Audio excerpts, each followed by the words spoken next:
እውነት ልጆቹን አይቼ በጣም ነው የቀናሁት።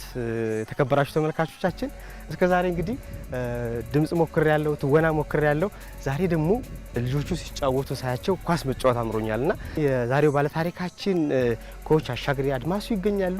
ምን ያስፈልገኛል የሚለውን ጠይቃቸውና ከዛሬ መጀመሪያ ሰልጣኝ ሆኜ ከልጆቹ ጋር ኳስ መጫወት ነው የሚሆነው። ተሆናችን ተጀምሯል። ዛሬ እንግዲህ አዲስ ኳስ ተጫዋች ሆኛለሁ ማለት ነው። አብራችሁን ቆዩ።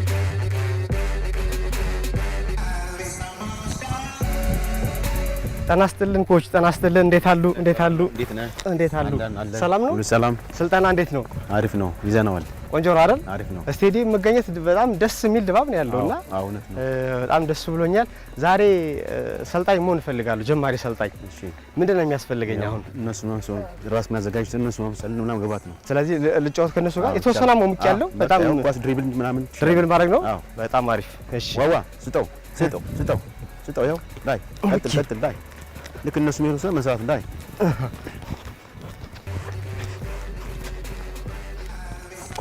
ኳስ ጃግሊንግ እንዳይን ጀምር። ኳስ ጃግሊንግ ኳስ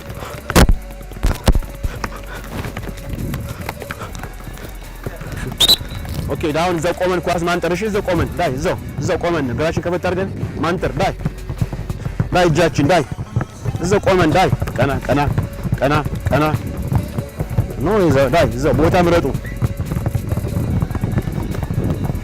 ወደፊት ይሄርን ወደፊት ወደታች ወደ ሜዳው ይሄርን ወደ ሜዳው አብራም ወደፊት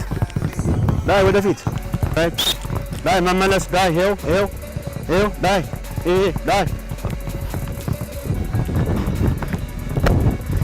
መጥነን ኳሱን መጥነን ማንጠር ከአቅም በላይ ማንጠር የለብንም። ዳይ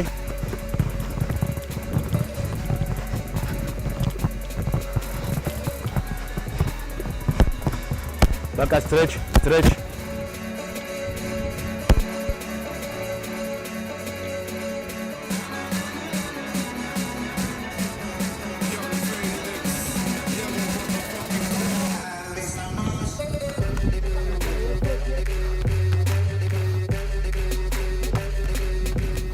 ከሽከሽ ነው ሽፍት አድርጋለች። ዳይ ጀመር ዳይ ሽፍት አድርጋ ዳይ ነው አንቺ በጂም ሰጫችሁ ዳይ ፑሽ ዳይ በገፋ ብራቮ ዳይ በጣም አሪፍ ኮች፣ በጣም ደስ የሚል ስልጠና ነበረ። እኔም በጣም ደስ ብሎኛል ስለሞከርኩኝ። ልጆቹ እየሰሩ ነው ስልጠናውን፣ እኛ ትንሽ ቆይታ እናደርጋለን። ስላገኘሁት ዛሬ እዚህ መጠን እንድንጫወት ስለፈቀዱልኝ በጣም ነው የማመሰግነው ኮች። በጣም ደስ ይላል። እንግዲህ የተከበራችሁ ተመልካቾቻችን ዛሬ የምንገኘው በዚሁ በባህር ዳር ከተማ ማለት ነው ግብ ጠባቂዎችን ክፍተት በተለይ ደግሞ ሀገራችን ኢትዮጵያ በርካታ በረኞችን ከውጭ ሀገር በማስመጣት በፕሪሚየር ሊጉ የሚሳተፉ ክለቦች እናስተውላለን፣ አብዛኞቹ ማለት ይቻላል ማለት ነው። እንግዲህ ብሔራዊ ቡድኑ በተለያዩ ጊዜ በግብ ጠባቂዎች ሲፈተን እናስተውላለን። ይህ ደግሞ የሆነው የሀገር ውስጥ የግብ ጠባቂ አሰልጣኝ አለመኖሩን እንደሆነ ይነሳል። ይህንን ክፍተት ለመሙላት ደግሞ እንግዲህ ዛሬ አጠገባችን የሚገኙት አሰልጣኝ አሻግሬ አድማሱ ማለት ነው በዚህ በባህር ዳር ከተማ የግብ ጠባቂዎችን ፕሮጀክት ነድፈው ማለት ነው የተለያዩ ታዳጊና ወጣቶችን መልምለው እንደዚህ እንደምታዩት እያሰለጠኑ ይገኛሉ። ዛሬ እንግዲህ የእግር ኳስ ህይወታቸው ምን ይመስላል የሚለውን ቆይታ እናደርጋለን። በተለይ ደግሞ ክፍተትን ለመሙላት እየሰሩ ያለውን ስራም አንስተን እንዲሁ ወደ እናንተ እናስተዋውቃችኋለን።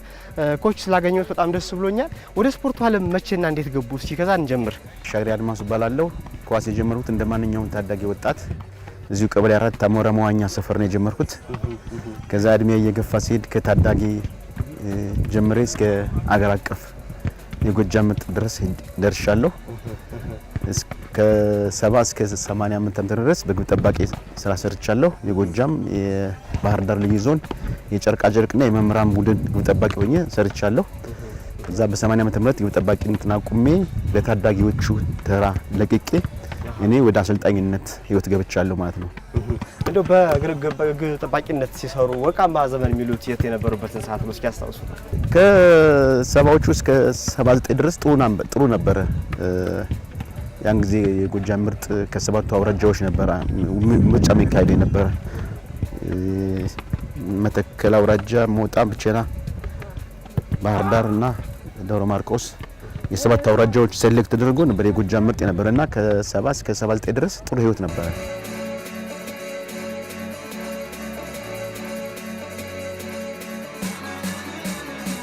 ከዛ በኋላ ከግብ ጠባቂነት ቀጥታ ወደ ግብ ጠባቂ አሰልጣኝነት ነው ሄዱ? አይ ወደ አሰልጣኝነት ወደ ዋና አሰልጣኝነት ግብ ጠባቂዎችን እያሰራሁ በዋና አሰልጣኝነት የጨርቃ ጨርቅን እስከ 1999 ድረስ በብሔራዊ ሊግ በዋና አሰልጣኝነት ሰርቻለሁ። ሄድ ኮችነት ማለት ነው? በሄድ ኮች በዋናነት። በጣም ጥሩ። ከዛ በኋላ የባህር ዳር ከነማ የግብ ጠባቂ ወይስ የዋና ቡድን የፕሪሚየር ሊጉ ብሔራዊ ሊግ እያለ የዋና አሰልጣኝ ሆኜ ሰርቻለሁ ለሁለት አመት። ከዛ በኋላ 2012 ላይ እስከ 2017 የባህር ዳር ከነማ የፕሪሚየር ሊጉ የግብ ጠባቂ አሰልጣኝ ሆኜ ሰርቻለሁ። እንደው በሀገራችን ያለው የግብ ጠባቂዎች አሰልጣኝ ለብቻው መመደብ ሁኔታ እንደው አለ ማለት ይቻላል ግን ነው ወይስ ምንድነው የሚመስለው? እንግዲህ ያው ህጉ ደንቡ ስለሚያዝዝ እንደ ማንኛውም ክለብ የግብ ጠባቂ አሰልጣኝ ተቀጥሮላቸው ግብ ጠባቂዎች ሰሩ ናቸው።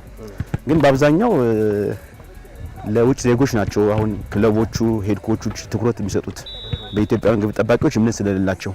እንደምናየው ያው ለናሽናል ቲሙ ራሱ እንኳን በመከራ ነው እድሉ የሚያገኙት እና የጨዋታ ልምድ የእንቅስቃሴ ማነስ ታይባቸዋል። ብዙ ጎሎች እናስተናግዳለን። ያ እንግዲህ በሂደት ከእንቅስቃሴ ውጭ በመሆናቸው እንጂ በፕሪሚየር ሊጉ ቋሚ አሰላለፍ ቢገቡ ልምዳቸውን አካፍተው ወደ ናሽናል ቲም ሲገቡ ውጤታማ መሆን ይችላሉ።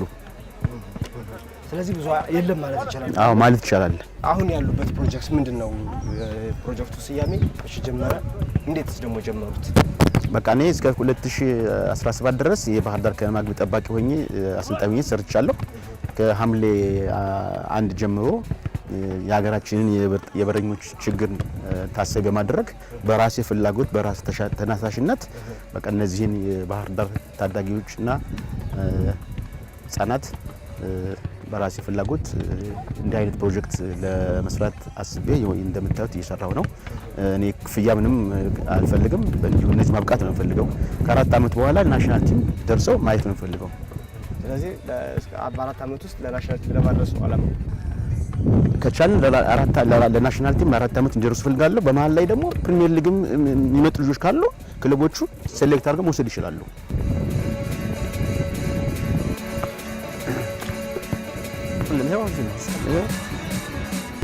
ከሐምሌ 1 እስከ ህዳር መግቢያ ድረስ ቴክስታይል ሜዳ እነሱ ፈቅደውልን ለ4 ወር በሙሉ እዛ ነበርና ከዛም ሜዳው ምቹ ስላልሆነ ለበረኞች ምቹ ስላልሆነ ባህር ዳር ስፖርት አካዳሚ ዩኒቨርሲቲውን ጠይቄ ይሄን ሜዳ ፈቅደውልን ምቹ ሁኔታ ተፈጥሮ ከቁጥራቸው እንደምታዩት አሁን እየበዛ ነው። ቅዳሜና እሁድ ደግሞ ታዳጊ ህጻናቶች ከ10 እስከ 13 20 ልጆች አሉ። እነሱን ደግሞ ቅዳሜና እሁድ በተጨማሪ አሰራለሁ። ማክሰኞ፣ ሐሙስ፣ ቅዳሜና እሁድ። እኛ ሀገር ላይ በረኝነት ቢሰራ ያለው እምቅ አቅም ምን ይመስላል? እርስዎ ካዩት ከልምድ አንጻር ግብ ጠባቂም ሆኖ አይተውታል፣ አሁን ደግሞ አሰልጣኝ ሆኖ አይተውታል እና ምን ይላሉ? አሁን ማለት የኢትዮጵያ እግር ኳስ ፌዴሬሽን የግብ ጠባቂዎች ፕሮጀክት ልክ እንደዚህ አሁን አይነት ስራ መሰራት ነው ያለበት። የሜዳ ተጫዋቾች አሁን ፕሮጀክት ተብሎ እንደከፈተው ይህም አሁን የበረኞች የእግር ኳስ ፕሮጀክት ሰይሞ በየክልሉ እንደ አይነት ስራ ቢሰራ የበረኞች ችግር ይቀርፋል ብለን እናስባለን። እኔ አሁን በአገር አቀፍ ይሄ የመጀመሪያ ብዬ አስባለሁ። እኔ ብዬ አስባለሁ። እንደ አይነት ስራ የለም። አሁን እንዳልኩ ትኩረታቸው የሜዳ ተጫዋቾች ነው ሄድ ኮቻችን። አገር አቀፍም ደግሞ እግር ኳስ ፌዴሬሽኑም እንደ አይነት ስራ ቢሰራ በቃ እነዚህ ከውጭ የሚመጡት ግብ ጠባቂዎች ሁሉ መቀረፍ እንችላለን፣ ማንሳት እንችላለን። ከፍተኛ ብር መስዋዕት መዋል የሚወጣውን ብር ወደ ሀገራችን ማፍሰሱን መቀነስ እንችላለን።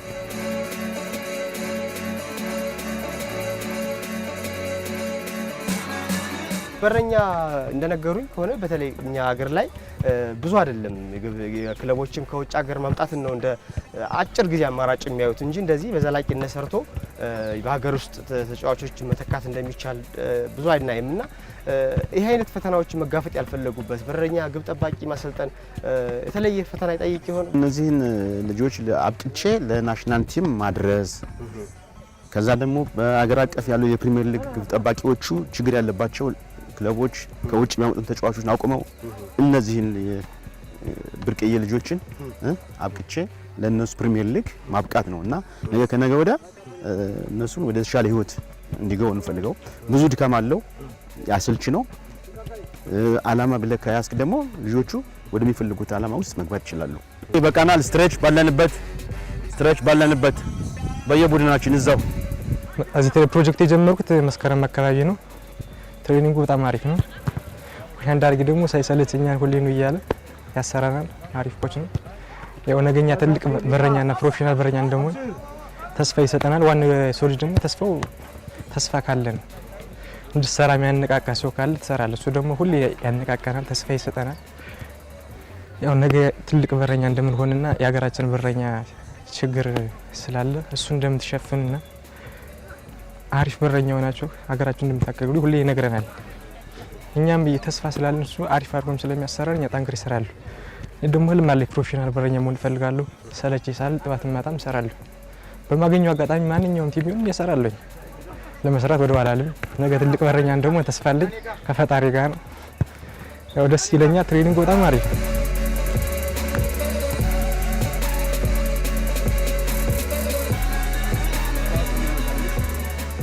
ብዙ ለውጥ አላቸው። በቃ እነዚህ አሁን ወደ ብሔራዊ ሊግ መጫወት ይችላሉ፣ ከፍተኛ ሊግ መጫወት ይችላሉ፣ ውስጥ ውድድር መጫወት ይችላሉ። አቅም አላቸው። ይህን እድል አግኝተው የሚሰሩ ብዙ ፍላጎት ያላቸው ይኖራሉ። እኔ ግን በዚህ አጋጣሚ ያይነን ቦታ አግኝቼ በመስራቴ በጣም አሪፍ ነው። ኮች ደግሞ ያለ ጥቅም ያለ ምን ደግሞ ለኛ ሲል ሰዓቱን ሰጥቶ ሁሌ ያሰራናል። ኮች አዳርጌ ማለት የሚገርም ሰው ነው። ደስ ይላል። በጸባይ ነው የሚያሰራን። አሪፍ ነው። ላይ ተቀበላ ላይ ቹቹ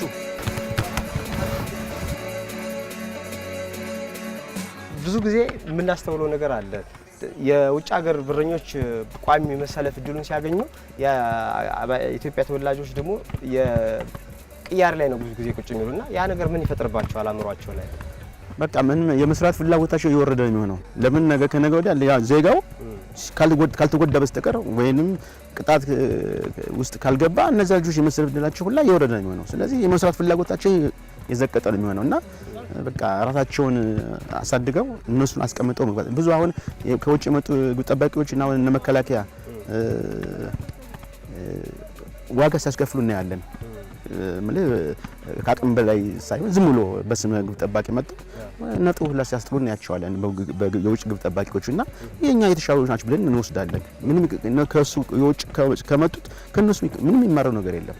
ለምን የተሻለ መሆን አለባቸው። የተሻለ ከሆነ ደግሞ በቃ ቡድኑ ውጤታማ አድርጎ ይዞ መውጣት ያለበት ግን ዋጋ ሲያስከፍሉ እናያለን እና ይሄንን ልጆች የሀገር ውስጥ ግብ ጠባቂዎቻችን ራሳቸውን ጠንክረው ቢሰሩ ነገ ከነገ ወዲያ እነሱ ማስቀመጥ የማይችሉበት ምንም ምክንያት የለም። እንደው ምናልባት እንደኔ አጭር ሆኖ ይሆን ወይስ ምንድነው ተመራጭ እንዳይሆን ያደርጋቸው? አይ ረጅሞች አሉ። አሁን ቃል በረኝነት ኮች ተክለሰውነት ያስፈልጋል። አሁን ለምሳሌ የባህር ዳር ከነማ ፔፔ ሜትር ከ94 ነው። በቃ እኔ እንትን ነው የምሆነው። እሺ እኔ እንትን ነው የምሆነው። በቃ እሺ አሁን የባህር ዳር ከነማ ሜትር ከ94 ነው ቁመቱ። አሁን የመከላከያ ሜትር ከ74 ሜትር ከ73 ነው። ይታይ እንግዲህ እና ስትመርጥ ራሱ ተክለሰውነት ማየት ያስፈልጋል። አዎ እንጂ እንዲሁ በስማ የውጭ ግብ ጠባቂ ነው የሚለው አይደል ማምጣት እና ስትመርጥም ተክለሰውነት ወሳኝነት አለው።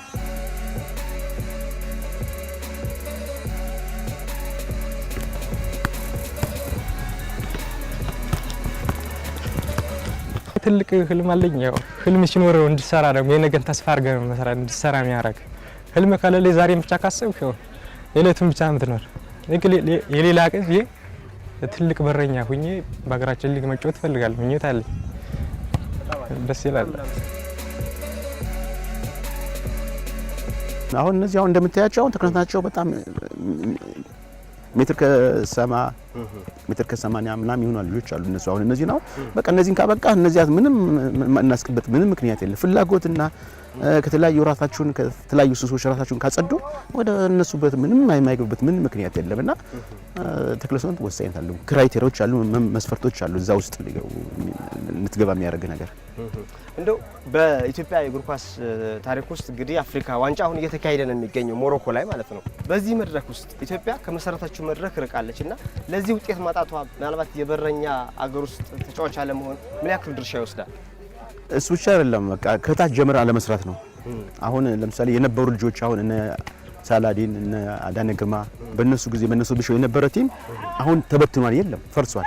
ስለዚህ ከታች ጀምረ መስራት አለብን። ከታች ከሰራን እዛ ውስጥ ማንም ማግባበት ምን ምክንያት አለ? አሁን አንደር 17 አሁን ባለፈው አዲስ አበባ ላይ የተካሄደ ውድድር ነበር አይደለም? ከዛ ጀምረን ብንሰራ እነዚህ ማንገባበት ምክንያት የለም። ስለዚህ ከታች ጀምረን ኮትኩተን ማሳደግ ያስፈልጋል። ወደ እዚህ አይነት ፕሮጀክቶች ያስፈልጋሉ። እውነት ነው ያስፈልጋሉ። ዳይ ከችክ ዳይ አንቺ ዳይ ቀጥላ ብራቮ ቀጥላ ዳይ ኳስ ይዛ ሁለት ሰው ከፊት ጃምፕ አድርገን ሌፍት ራይት። እሺ ኳስ የአየር ኳስ። አዎ ግልጽ ነው። ሌፍት ራይት። እሺ ትንሽ ወደ ኋላ ሳብ አድርግለት ደሴ። ትክክል ነው። በቃ ዳይ ሌፍት። ብራቮ ና ተነስ ዳይ ብራቮ ሄ ጉድ ዳይ ና ተነሳ ደሴ ጠብቀዋ ጠብቀው ዳይ ብሩክ ዳይ ዮባ ዳይ ጎ ተነሳ ብራቮ ሞቃሮሽ ብራቮ ዳይ ብራቮ ቀጥል ዳይ ወንዴ ዳይ ብራቮ ዳይ ቀጥል ና መታ ዳይ ተነስ ብራቮ ደሴ ጉድ ብራቮ ዳይ ዋን ዳይ ቀስ ሂድ ናቸው። ረጋ በራሴ ፍላጎት ጎራይ ክፍያ አይከፍሉ በራሴ ፍላጎት በራሴ ትራንስፖርት ነው እዚህ ድረስ የመጣው። ስለዚህ በሳምንት 4 ቀን በቃ ራሴ መስዋዕት አድርጌ ነው መደበኛ ስራዬ ብዬ ይሄንን ስራ የጀመርኩት። እነዚህ ማብቃት ነው የምፈልገው ለከተማችን በቃ ከፍተኛ አስተዋጽኦ ማድረግ ነው የምፈልገው በዚህ በግብ ጠባቂ ስራ ብቻ። እነዚህ ልጆች ደግሞ አድገው ለናሽናል ቲም ይሆናሉ። በቃ እውነት ነው። ይሄንን ሲሰሩ ምናልባት አብሮ ማመስገን የሚፈልጓቸው አካላት ካሉ ይሄን ስራ ሲሰሩ ያገዟችሁ ካሉ መጥቀስ ይችላሉ። በዋናነት ይህን ስራ ሲጀምር የባህር ዳር ዩኒቨርሲቲ ስፖርት አካዳሚ ዶክተር ሲሳይ አዱኛ ይህን ሜዳ ፈቅደውልን ልጆችን ከተለያዩ ጉዳት ነፃ እንዲሆኑ ስለፈቅዱልን በራሴ ስምና በታዳጊዎች ስም አመሰግናለሁ። ሁለተኛ የኢትዮጵያ እግር ኳስ ፌዴሬሽን 10 ኳሶችን ለግሶልኛል በዶክተር ዳኜ በኩል። ሶስተኛ የክልሉ ስፖርት ኮሚሽን የተወሰኑ ኳሶች ደግሞናል። በተረፈ በራሴ ተነሳሽነት ነው የምሰራው በቃ እና ከኔ ጋር የሚሰሩ ሁለት ልጆች አሉ ቻላቸው መልስና ቻላቸው ብናልፈውና አብዮት አንበሉ ከነሱ ጋር ይሄን ስራ ስንጀምር ከኔ ጋር አብረው ነበሩ። እነሱን ማመስገን እፈልጋለሁ። ይሄን ሲያደርጉ የሚሰማው ስሜት እርካታ በኳስ ውስጥ ነው ያለፉና እስኪ ይሄን ነገር ነግረውኝ ወደፊት ደግሞ ምን መሆን አለበት የሚለው መልእክት አስተላልፈው እንጨርስ። እነዚህን በማሰልጠን ሙሉ ደስተኛ ነኝ። በቃ ሙሉ ሰዓቴን በእነሱ ላይ ማባከል ነው ማሳለፍ የምፈልገው።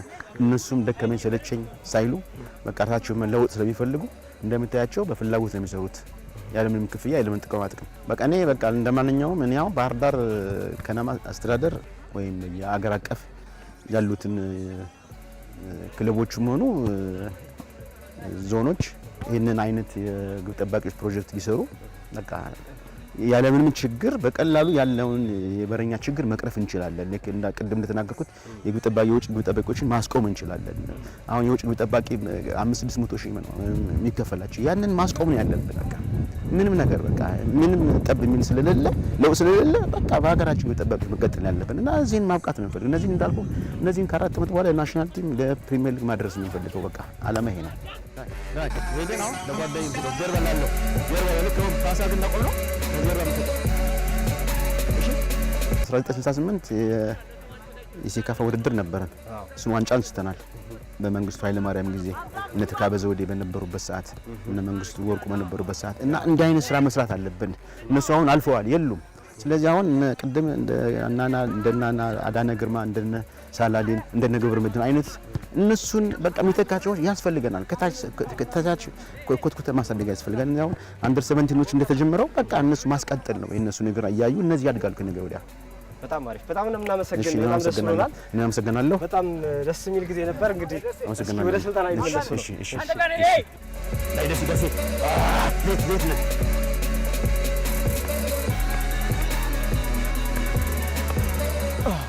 የተከበራችሁ ተመልካቾቻችን የዛሬው የቶና ዝግጅታችን የግብ ጠባቂዎች ክፍተት አለና በሀገራችን ይህንን ክፍተት ለመሙላት ደግሞ በዚህ በባህር ዳር ከተማ በተለያዩ ዓመታት በግብ ጠባቂነት በተጫዋችነት አሳልፈው አሁን ደግሞ በፕሮጀክት ደረጃ እንደነዚህ አይነት ታዳጊና ወጣቶችን በመመልመል ግብ ጠባቂዎችን ለማፍራት ክፍተት የለየ ስራ እየሰሩ የሚገኙት አሰልጣኝ አሻግሬ አድማሱ እንግዳችን ነበሩ። እኔም እንግዲህ ዛሬ ስፖርት ልሞክር ብዬ በነገርኳችሁ መሰረት የተወሰነ ተንቀሳቀሻለሁ። በጣም ደስ ብሎኛል። የኢትዮጵያ እግር ኳስ ትንሳኤ የሚጀምረው እንደዚህ አይነት ትንንሽ ፕሮጀክቶችን ዛሬ በመጀመራችን ነው። ብሔራዊ ቡድናችን ወደ መሰረተው የአፍሪካ ዋንጫ እንዲመለስ እንደዚህ አይነት ፕሮጀክቶች ያስፈልጋሉ እንላለን። ጤና ይስጥልን።